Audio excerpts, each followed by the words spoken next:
রমজানের চাঁদ উঠেছে। আজ থেকে শুরু এক নতুন পথ চলা। ভোরের নীরবতায় সে জেগে ওঠে, ঘুম চোখে পানি খায়, নিয়ত করে আজকের দিনটা আল্লাহর জন্য।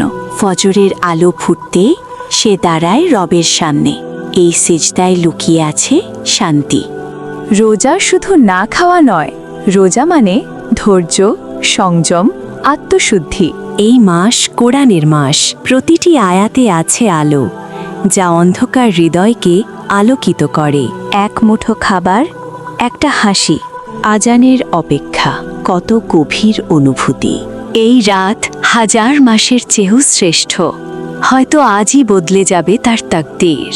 রমজান তাকে বদলে দিচ্ছে। আগের সে আর এখনকার সে এক নয়। হে আল্লাহ, আমার ভুলগুলো মাফ করে দিন। আমাকে আপনার প্রিয় বানিয়ে নিন।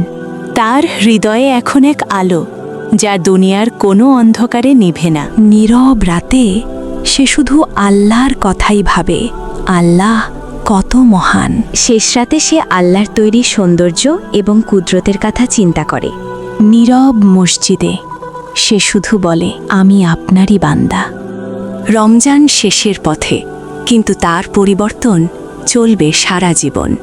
রমজান শুধু এক মাস নয়, এটা এক শিক্ষা, যে শিক্ষা বদলে দেয় পুরো জীবন।